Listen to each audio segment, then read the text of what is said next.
नमस्कार. आज सोमवार 12 सप्टेंबर 2022 लोकसत्ता पेपर विश्लेषणामध्ये आपलं स्वागत आहे.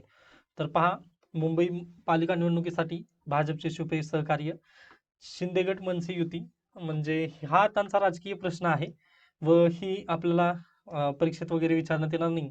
त्यामुळे ह्या न्यूजला स्किप जरी केला तरी चालेल. फक्त तुम्हाला माहिती असू द्या की कुठे काय चालू आहे. त्यानंतर युक्रेन युद्धाला कलाटणी, खार्किवमधून रशियाची सैन्य माघार झालेली आहे.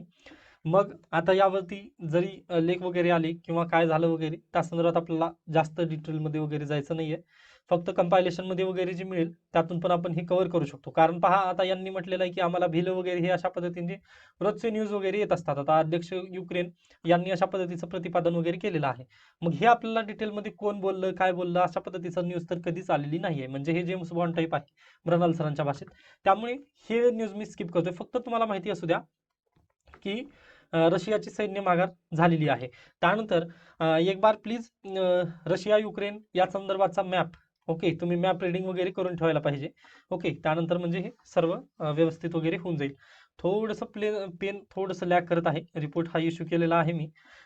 लवकरच यावरती हे होईल. तोपर्यंत म्हणजे अशाच पद्धतीने तुम्ही हे करून घेऊ शकता. त्यानंतर देशातील 70% ग्रामपंचायती इंटरनेट पासून वंचित आहेत. म्हणजे आता तुम्ही हे आपल्याला निबंधामध्ये लिहिता येईल. ओके, निबंधामध्ये डेटा देता येईल. निबंधामध्ये डेटा देण्यासाठी हा आपल्याला अतिशय महत्त्वपूर्ण ठरेल. कारण देशातील 70% ग्रामपंचायती ज्या आहेत त्याच फक्त म्हणजे 30% इंटरनेट जोडणी आहे ग्रामपंचायत देशामध्ये. ओके, सगळं म्हणजे ओव्हरऑल जर ग्रामपंचायतीचा अभ्यास केला तुम्ही तर 30% फक्त ग्रामपंचायतीमध्ये इंटरनेट सुविधा आहे. म्हणजे जी भारत नेट वगैरे जी हे आहे स्कीम वगैरे आहे त्या अंतर्गत जोडणी वगैरे झालेली आहे. बाकी 70%, ओके, संपूर्ण देशामध्ये 70% इंटरनेट जोडणी आणि झालेली नाहीये. म्हणजे आता 5G लॉन्च होणार आहे. मग या संदर्भात सायन्स टेकमध्ये वगैरे प्रश्न नक्कीच येऊ शकतात. मग यासाठी आपल्याला डेटा नक्की कामाला येऊ शकतो. ओके, त्यानंतर आजपासून पावसाच्या पुन्हा जोरधारा. त्यानंतर हरित लवादकडून राज्य सरकारला 12,000 कोटींचा दंड लागलेला आहे. ओके, ते पान 2 वर न्यूज पाहणार आहोत. तरी पण इथं पण मी कव्हर केलं. त्यानंतर शेतकऱ्यांना शून्य लाभ, अनुत्पादक कामांसाठी अधिकारी कर्मचारी भेटीस. म्हणजे ज्या स्कीम वगैरे आहेत त्यातून अतिशय खराब दर्जाचं वगैरे अन्न पुरवठा वगैरे करण्यात येत आहे असं यामध्ये वगैरे सांगण्यात आलेलं आहे. मग हेच तुम्हाला योजनामध्ये वगैरे लिहायला पाहिजे की थोडासा दर्जा तरी त्याचा उच्च झाला पाहिजे वगैरे. आता राशनचं तसंच आहे. ओके, म्हणजे तुम्ही जे म्हणता public distribution system, PDS, okay, यामध्ये पण तसंच आहे. आता जर तुम्ही पाहिलात म्हणजे अगदीच तुमचा जर ग्रामीण भागामध्येच वगैरे जर संबंध असेल तर तुम्हाला यासंबंधी जास्त वगैरे डिटेलमध्ये वगैरे सांगण्याची आवश्यकता नाही. परंतु तुम्हाला राशनचे वगैरे जे अन्नधान्य वगैरे दिलं जातं ते कशा पद्धतीचं वगैरे असतं हे आपल्याला माहीत असतं. त्यामुळे आपण योजनेमध्ये वगैरे ह्या सर्व गोष्टी लिहू शकतो. हे GS3 आणि एस-ए पेपरला नक्कीच तुम्हाला कामाला येईल. ओके, त्यानंतर आश्वासने नकोत कृती हवी, हे सर्व म्हणजे तेवढं आवश्यकतेचं नाहीये. आय थिंक किती आहे का? हां, पर्यावरण हानीबद्दल राज्य सरकारला 12,000 कोटींचा दंड. तर हे कशामुळं कचरा कचऱ्याची जी विल्हेवाट वगैरे जे असते त्या संदर्भात हे करण्यात आलेलं आहे. तर पहा, मी हरित लवाद म्हणजेच काय, नॅशनल ग्रीन ट्रिब्युनल वगैरे ह्या सर्व डिटेल यामध्ये देण्यात आलेली आहे. It is a specialised body setup under the national green tribunal act 2010 for effective and expeditious disposal of cases relating to environment protection and conservation of forest and other natural resources. आता हे सर्व डिटेलमध्ये वगैरे मी दिलेलं आहे. NGT is mandated to make disposal of applications or appeals finally within 6 month of filing of the same. Okay, म्हणजे ही डिटेल तुम्हाला प्रिलिम सेंट्रिक पण विचारण्यात येऊ शकतं. ओके, कारण पहा, डेली तुम्ही पेपर वाचला तर NGT याबाबत गॅरंटीड तुम्हाला काही ना काही मिळूनच जातं. मग यामध्ये सर्व मी डिटेलमध्ये वगैरे दिलेलं आहे. ही PDF आपल्या टेलिग्रामवरती मी टाकणार आहे. मग तिथून तुम्ही हे सर्व वाचून घेऊ शकता. ओके, कारण एवढं सर्व मी पण बोलणं हे थोडंसं चुकीचं होईल. ओके, त्यामुळे व्हिडिओ लेंथी होईल. परंतु तुम्ही जर वाचलात तर ते तुमच्या पण कानावर वगैरे शब्द पडतील. त्यामुळे तुमचा पण अभ्यास चांगला होईल व माझं पण वेळ वाचेल. या निमित्ताने मी याला फक्त स्किप करून डायरेक्टली तुम्हाला सांगण्याचा प्रयत्न केलेला आहे. तर NGT म्हणजे त्यासंबंधी थोडंसं आणखीन एकदा जर डिटेलमध्ये पाहिलं तर पहा, आपल्याकडे जर काही भांडण वगैरे जर झाले तर आपण कुणाकडे जातो? कोर्टात जातो. अगदी तसंच पर्यावरण हानीबद्दल, ओके, म्हणजे पर्यावरणाचा ऱ्हास वगैरे ही अतिशय गरजेची गोष्ट आहे. क्लायमेट चेंज, आय थिंक कालच आपण याबाबत चर्चा वगैरे केलेली आहे की क्लायमेट चेंजमध्ये वगैरे कशामुळे म्हणजे आय थिंक क्लाउड. ओके, म्हणजे जे ढगफुटीचा वगैरे लेख आलेला होता द हिंदूच्या वृत्तपत्रामध्ये, त्या संदर्भात आपण बोलत असताना क्लायमेट चेंजला लवकरात लवकर आपण हे केलं पाहिजे, म्हणजे काय म्हणतो, आळा बसवला पाहिजे असं त्यामध्ये वगैरे म्हटलेलं आहे आपण, बरोबर. मग त्या क्लायमेट चेंजवरचे वगैरे जे केसेस वगैरे असतील, आता पहा, एखाद्या वेळेस प्रायव्हेट कंपनी किंवा एखादा व्यक्ती किंवा किंवा सरकार, हे तिन्ही पण पर्यावरणाचा ऱ्हास वगैरे करण्यात हातभार लावू शकतात. ओके, पर्यावरणाला त्यांनी म्हणजे कशा पद्धतीने ऱ्हास वगैरे होऊ शकतो. आता दुसरीच न्यूज आलेली आहे आपलं द हिंदू वृत्तपत्रामध्ये, पहा इथे, हे पहा, Arunachal villagers. Okay, Arunachal villagers fight losing battle to save forest. Resident of Nyukmadung village say BRO म्हणजेच border road organisation destroyed more than 80% of sacred forest with impunity. Okay, व इथे जर पाहिलं तर रेड पांडा म्हणजे सॉरी रेड लिस्टेड. ओके, तुम्हाला जर प्रश्न विचारण्यात आला, IC जे ही लिस्ट आहे आपली, ओके, त्यामध्ये रेड पांडा हा रेड लिस्टमध्ये आपल्याला पाहायला मिळतो. तर या क्षेत्रामध्ये तो आपल्याला पाहायला मिळत असतं. परंतु यावरती बॉर्डर रोड ऑर्गनायझेशनने 80% जे प्लांटेशन आहे त्याला भुईसपाट वगैरे केलेलं हे आपल्याला इथं पाहायला मिळतं.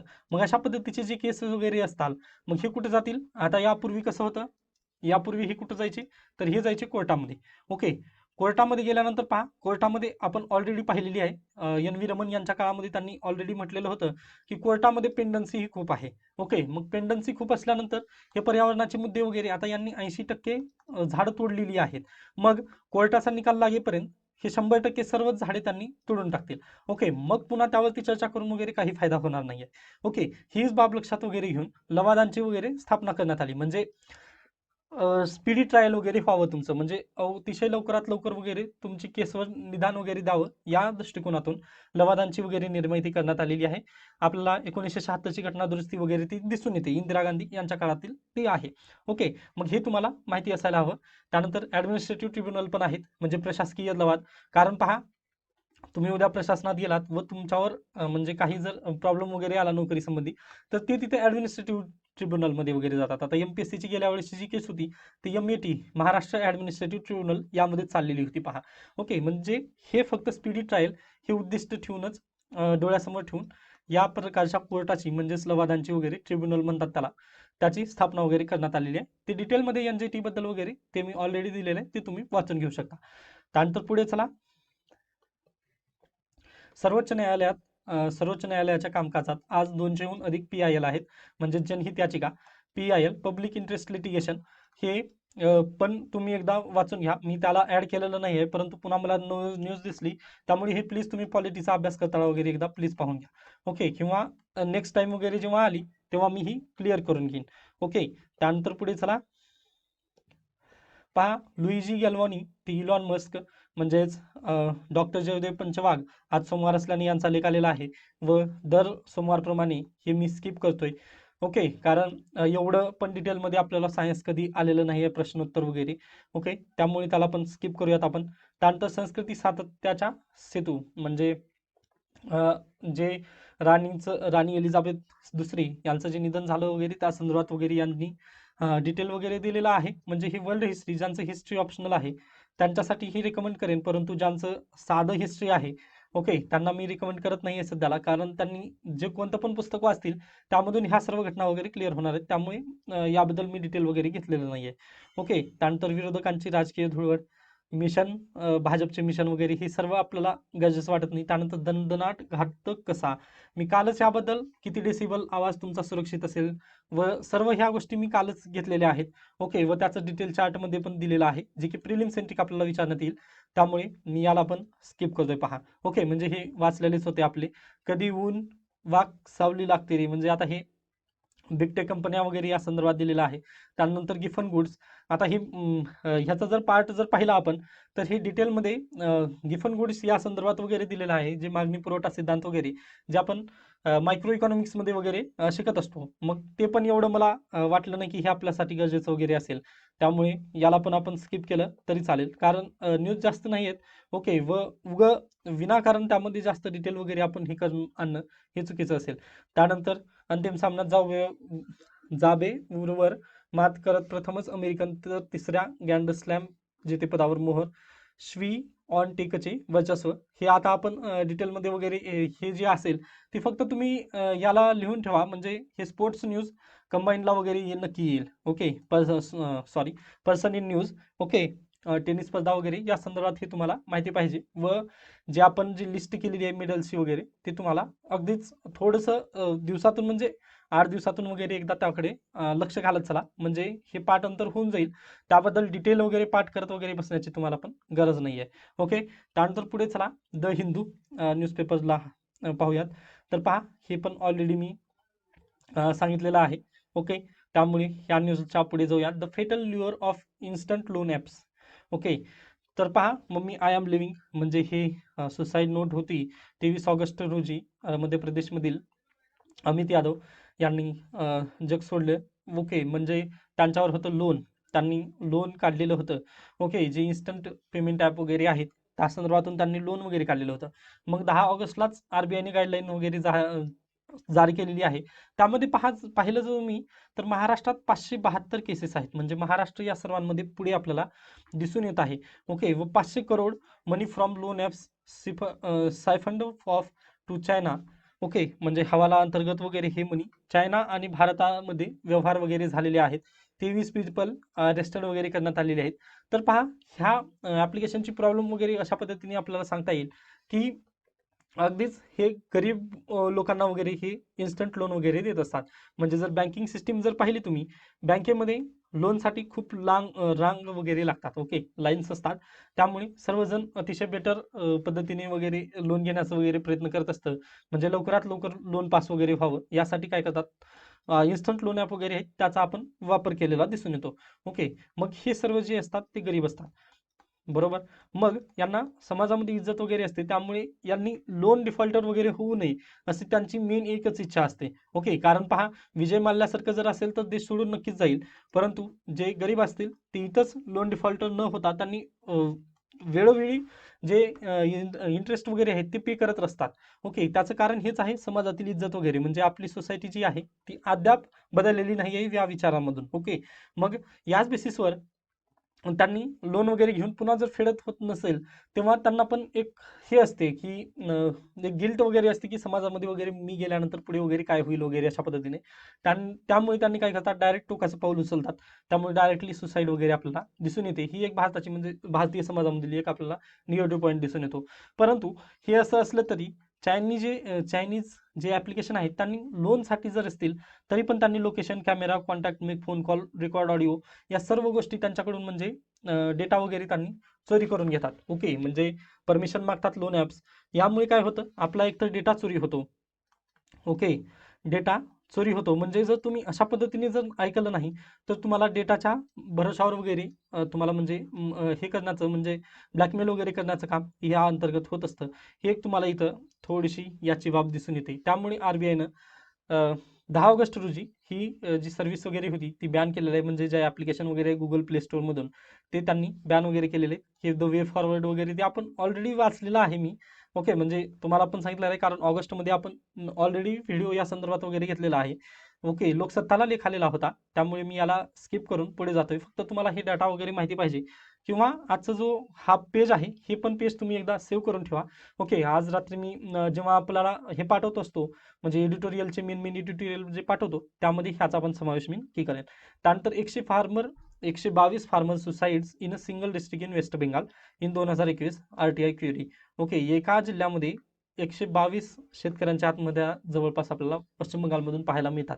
हे एक आकडा म्हणजे अतिशय दुर्दैवी आपल्याला दिसून येतो, कारण आपण कृषी प्रधान देश म्हणून ओळखला जातो. ओके, भारत जगासमोर काय म्हणतो तर आम्ही कृषी प्रधान देश वगैरे आहोत.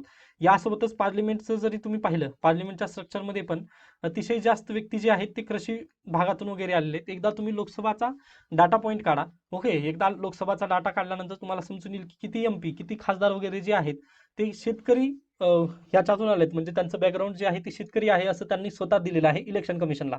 ओके, तरी देखील अशा स्थिती आपल्याला भारताला सामोरे करावे लागत आहेत, म्हणजे हे कुठंतरी चुकीचं होत आहे व कुठंतरी पॉलिसी वगैरे कमी पडत आहेत हे आपल्याला सांगता येतं. मग यातून आपल्याला इथं लिंकेजेस कशा पद्धतीने करता येईल पहा. तर लोकसभा आणि राज्यसभेची जी हे असेल काय म्हणतो उत्पादकता ती कमी झालेली दिसून येते, व यासोबतच योजना वगैरे आखण्यासाठी नवीन म्हणजे अगदीच नवीन नवीन पॉलिसीची वगैरे गरज आहे हे आपल्याला इथून सांगता येतं. त्यानंतर पुढे चला.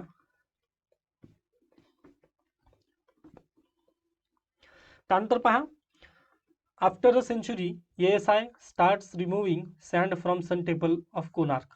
म्हणजे सूर्य मंदिर कोणार्कचं जे आहे तिथून सँड वगैरे काढण्याचं काम ASI न आर्किओलॉजिकल सर्वे ऑफ इंडिया यांनी हाती घेतलेलं आहे. म्हणजे थोडंसं तिथं प्रॉब्लेमॅटिक हे झालेलं आहे. युनेस्कोच्या युनेस्कोने 1984 मध्ये याला वर्ल्ड हेरिटेज साईट वगैरे घोषित केलेलं आहे. हे आपल्याला डिटेलमध्ये वगैरे काही गरज नाही की तिथं वाळू घुसली की काय झालं वगैरे, परंतु माहिती असायला पाहिजे की हे केव्हा आलं, कारण हे प्रिलिम सेंट्रिक वगैरे प्रश्न आपल्याला अशा पद्धतीचे पडतील. ओके, म्हणजे हे मंदिर कुठं वगैरे आहे त्यामुळे मी याला घेतलं. त्यानंतर meeting in Kerala to discuss stray dogs attacks. म्हणजे पहा, केरलामध्ये जर पाहिलं आपण तर जे कुत्रे आहेत म्हणजे आपण ज्या पद्धतीने आपल्या महाराष्ट्रामध्ये वगैरे जे पाहतो, गायी जनावरे वगैरे जे आहेत ते रस्त्याने वगैरे फिरतात, यामुळे काय होतं, ट्रॅफिकसाठी पण एक प्रॉब्लेम होतो. पहा, आता तुम्ही ट्रॅफिकचा प्रॉब्लेम जेव्हा लिहिचाल, ओके, त्यामध्ये डेटा वगैरे देणार आहात, ओके, म्हणजे ऍक्सिडेंटचं प्रमाण कशामुळे वाढलं वगैरे, त्यामध्ये हे पण तुम्ही लिहू शकता की जे जनावरं वगैरे आहेत ती खुले वगैरे सोडण्यात येऊ नये, तर महानगरपालिका किंवा नगरपालिका वगैरे जे आहेत त्या शहराची, त्यांनी याबद्दल वगैरे लवकरात लवकर एक पॉलिसी बनवून वगैरे त्यांना योग्य संरक्षण वगैरे द्यायला हवं, कारण ट्रॅफिक जाम त्यामुळे होत असतं. ओके, व याला अतिशय पॉलिसी वगैरे आणणं अतिशय गरजेचं आहे हे आपण यामधून लिहू शकतो. कारण पहा, केरळामध्ये असं झालेलं आहे, जास्त करून तर कुत्रे जे आहेत ते चावकी झालेली आहेत, त्यामुळे रेबीज जे आहे ते पसरत आहे. व याचं कारण रस्त्यावर वगैरे जे कुत्रे आहेत ते आपल्याला दिसून येतात. त्यामुळे आपल्याला हे इकडून पण पाहता येईल. याचा अँगल दुसरा जर केला आपण तर ट्रॅफिक संबंधी जे रूल वगैरे आहेत त्या संदर्भात पण याला आपण नक्की पाहू शकतो. त्यानंतर पुढे चला. This was Chile's disaster in the making. हे गरजेचं नाही, आफ्रिकामधील कंट्री आहे चील व त्यांचं जे हे आहे कॉन्स्टिट्यूशन वगैरे, त्याबद्दल डिटेलमध्ये वगैरे मी जात नाहीये, त्यामुळे याला पण तुम्ही पण स्किप केला तरी चालेल. कारण पहा, एवढं डिटेलमध्ये वगैरे जाऊन त्यांचं कॉन्स्टिट्यूशन वगैरे वाचणं हे चीलची UPSC दिल्यासारखं होईल, त्यामुळे मला ती वाटत नाही योग्य, त्यामुळे मी स्किप करतोय. येतील त्याबद्दल करंट अफेअर्सचे PDF वगैरे, त्यावरती आपण ते पाहून घेऊयात. त्यानंतर रिलीफ ॲट लास्ट, म्हणजे जे कप्पन आहे, हे होते जर्नलिस्ट कप्पन यांची जी सुटका वगैरे करण्यात आली, त्यामध्ये सुप्रीम कोर्टाचं वक्तव्य वगैरे हे आपल्याला इथे दिसून येतं. म्हणजे पहा, आता ही डिटेलमध्ये वगैरे काल आपण पाहिलेलं होतं की सुप्रीम कोर्टाने आर्टिकल 19 संदर्भात वगैरे काय म्हटलं वगैरे. ओके, आता हे हत्याकांड हाथरस संदर्भात वगैरे आपल्याला हे पाहायला मिळतं. ओके, परंतु हे तेवढंसं सुप्रीम कोर्टाने यावरती जजमेंट वगैरे कशा पद्धतीने दिली, हे पूर्ण ट्रायल वगैरे या संदर्भात दिलेलं आहे. ओके, त्यामुळे हे पण आपल्याला अगदीच तेवढंसं हे वाटत नाही, त्यामुळे मी याला पण स्किप करतोय, कारण हे ऑलरेडी कालच कव्हर केलेलं आहे मी. त्यानंतर India Bangladesh ties a model for bilateral cooperation. Okay, तर पहा, भारत बांगलादेश संबंध द्विपक्षीय सहकार्याचे मॉडेल. ओके, विशेष बंधन जोपासण्यात शेख हसीना सरकारचे योगदान मान्य केले पाहिजे. म्हणजे जर पाहिलं तुम्ही तर पुढल्या वर्षी 2023 मध्ये तिथे बांगलादेशमध्ये निवडणुका लागणार आहेत. ओके, निवडणुका लागल्यानंतर त्यांचा जो पक्ष आहे ते भारतासंबंधी म्हणजे अतिशय योग्य वागणूक वगैरे त्यांनी करतात.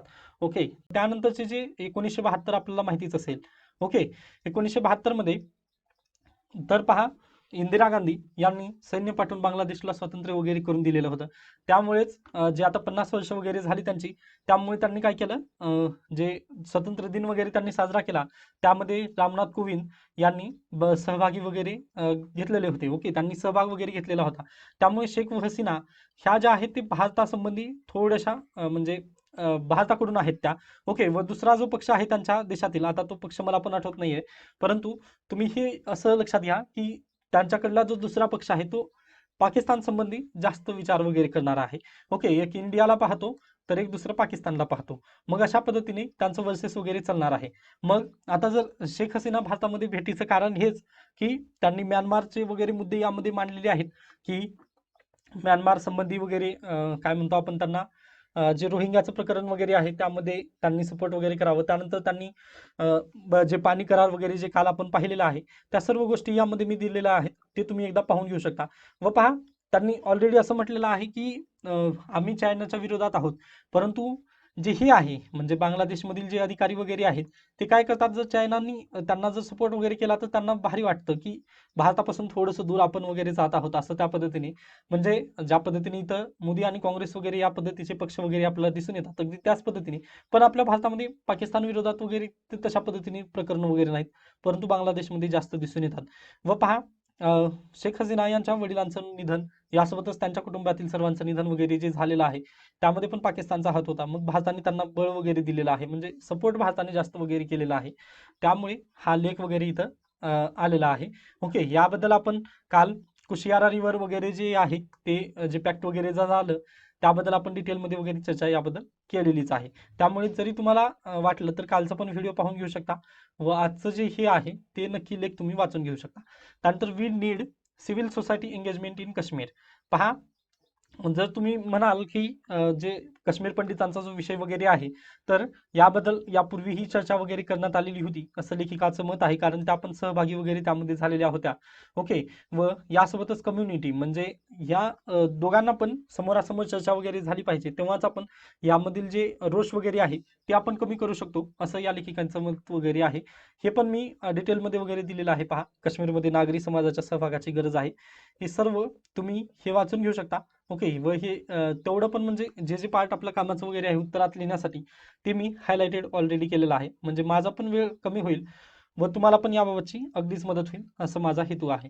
त्यानंतर पुढे चला, म्हणजे जास्त न्यूज काही नाहीत. आता हा डेटा पॉईंट आहे परंतु ते पण मला तेवढंसं वाटलं नाही त्यामुळे मी स्किप करून पुढे जातोय. तर पहा, युएसएने काय केलेलं आहे, F-16 याचे जे पार्ट वगैरे आहे ते पाकिस्तानला प्रोव्हाइड करत आहे. ओके, म्हणजे जे विमान वगैरे आहे, जे हेलिकॉप्टर म्हणतो आपण त्याला, यांनी सपोर्ट वगैरे केलेला आहे पाकिस्तानला युएसए. तर भारताने याबद्दल जाब वगैरे विचारलेला आहे युएसएला डायरेक्टली. मग आता याबद्दल उद्या परवा वगैरे येतील एडिटोरियल, परंतु एवढं डिटेलमध्ये वगैरे आताचपासूनच जाण्याची वगैरे गरज नाही, कारण इंटरनल सिक्युरिटीमध्ये पण हे इश्यू वगैरे येणार नाही. व पहा, फक्त भारत पाकिस्तान आपले बॉन्ड्री चे दोस्त वगैरे नाही, सॉरी, शेजारील राष्ट्र नाही आहेत, तर भरपूर राष्ट्र वगैरे आहेत ज्यांच्यासोबत आपले संबंध वगैरे आहेत. त्यामुळे या न्यूजला पूर्ण जास्त अस्तित्व देणं हे पण कुठेतरी आपलं चुकतंय. त्यामुळे पुढे चला डायरेक्टली. त्यानंतर पहा, 974 health workers died of covid. Central गव्हर्नमेंटचा डाटा वगैरे देण्यात आलेला आहे. Clear details are unavailable on health worker including doctor who died in the infection. Okay, कोविड-19चा डाटा वगैरे त्यांनी प्रकाशित वगैरे केलेला आहे, परंतु याला फक्त आपण निबंधाच्या दृष्टिकोनातून वगैरे पाहू शकतो, म्हणजे impact of Covid okay on India वगैरे हे आपण इथं लिहू शकतो. ओके, भारतावर कोविड-19चे जे इम्पॅक्ट वगैरे झाले त्या संदर्भात ते आपल्याला गरजेचं होईल. त्यानंतर हे इन्व्हेस्टमेंट या संदर्भात वगैरे देण्यात आलेलं आहे. ते आवश्यकतेचं वाटत नाही आहे, कारण GS3 मध्ये जे टॉपिक वगैरे आहेत त्याचं मी मृणाल हंडाऊट हे तुम्हाला ऑलरेडी दिलेलं आहे. मग त्यातूनच तुम्ही जेवढे कामाचे टॉपिक आहेत ते कम्प्लीट करून घ्या. जास्त परत परत डिटेलमध्ये वगैरे जाण्याची आवश्यकता पडणार नाही. त्यानंतर Charles III proclaimed king of Australia, म्हणजे जे ब्रिटनची राणी मृत झाल्यानंतर त्यांच्या नंतर चार्ल्स III यांनी जे राज्यकारभार वगैरे सांभाळला त्या अंतर्गतच पहा हे डोमिनियन स्टॅटस. पहा, 1906 पासून जी डोमिनियन स्टॅटसची मागणी वगैरे करण्यात येत होती, ओके, तर ती अशा पद्धतीने होती. डोमिनियन स्टॅटस ऑस्ट्रेलिया काय आहे, डोमिनियन आहे. त्यासोबतच न्यूझीलंड पण काय आहे तर डोमिनियन आहे. म्हणजे त्यांचं जे राज्य आहे ते किंग चार्ल्स III यांच्या नावाने चालेल, म्हणजे ब्रिटनचं राजा किंवा राणी असेल यांच्या अंतर्गत हे राज्य वगैरे चालेल, ते सार्वभौम नाहीत. ओके, म्हणजे त्यांचे जे निर्णय वगैरे आहेत, भारत कसा आहे सार्वभौम आहे, कारण आपण पुन्हा काय म्हटलं, पूर्ण स्वराज्य द्या आम्हाला. ओके, पूर्ण स्वराज्य मागितलं आपण, त्यामुळे आपल्याला सार्वभौम राष्ट्र वगैरे आपण झालो. परंतु हे तसे झालेत का, नाही, तर हे काय झाले, डोमिनियन स्टेटस देण्यात आलं. ओके, म्हणजे तेच ते वेगळे कारभार वगैरे करतील ऑस्ट्रेलियाचे, त्यासोबतच न्यूझीलंडचे वगैरे जे हे आहेत सरकार वगैरे आहेत ते स्वतंत्र कारभार वगैरे करतील, परंतु वर्चस्व कोणा म्हणजे त्यांच्यावर जे हे असेल काय म्हणतो आपण त्यांचा शासक वगैरे जर कोणी असेल तर ते नावाला का होईना पण चार्ल्स III म्हणजे ब्रिटनचा किंग हेच असणार आहेत. ओके, हे तुम्हाला डोमिनियन स्टेटस वगैरे हे तुम्हाला माहिती असायला पाहिजे. तर मराठीमध्ये त्याला थोडंसं म्हणजे तुम्ही एकदा पाहून घ्या मराठीमध्ये काय म्हणतात वगैरे, परंतु डोमिनियन स्टेटस आपल्याला ते सांगता येईल. त्यानंतर पुढे चला, अगदीच स्पोर्ट्स न्यूज. त्यानंतर टेक्स्ट अँड कंटेक्स्ट हे अडॉप्शन रूल वगैरे ते आपण काल पाहिलेले आहेत. म्हणजे प्रॉब्लेम काय झाला तर आता DM कडे वगैरे ते गेलेलं आहे, त्यानंतर हे डील ऑफ टेल म्हणजे हे पाकिस्तानला F-16 वगैरे जे विमान वगैरे देण्यात आलेलं आहे त्या संदर्भात हे डील वगैरे ते हे करण्याचा प्रयत्न आहे त्यामध्ये. पण हे पण आपल्याला गरज नाही, परंतु जर योग्य वेळ वगैरे तुमच्याजवळ वेळ असेल वगैरे तर ते तुम्ही नक्की वाचू शकता. तर पहा, ट्रूथ कमिशन हे कशा संबंधी आहे तर काश्मीर पंडितांसाठी वगैरे आहे, हे तुम्हाला लक्षात असायला पाहिजे. ट्रूथ कमिशन हे एक तुम्ही प्रिलिम सेंट्रिक नाव वगैरे लक्षात ठेवा. ओके. किंवा म्हणजे जर प्रश्न वगैरे आला तर तुम्हाला किमान हे करता येईल, काय म्हणतो आपण त्याला, इलिमिनेशन वगैरे मेथड करता येईल, त्यासाठी ही एक लक्षात ठेवा. बाकीची जी ही आहेत म्हणजे लेख वगैरे जे आहेत ते आलेले ते मी ऑलरेडी या व्हिडिओमध्ये वगैरे कव्हर केलेले आहेत, म्हणजे जे गरजेचे वाटत होते, व त्यांची PDF पण आपल्याला देत आहे. ओके. व ही PDF तुम्ही नक्की वाचून घ्या. आय होप आजच्या न्यूजपेपरमध्ये जे काही बातम्या वगैरे होत्या ते अगदी योग्यरित्या क्लिअर झालेल्या आहेत. याबद्दल काही शंका वगैरे असेल तर नक्की विचारू शकता. धन्यवाद.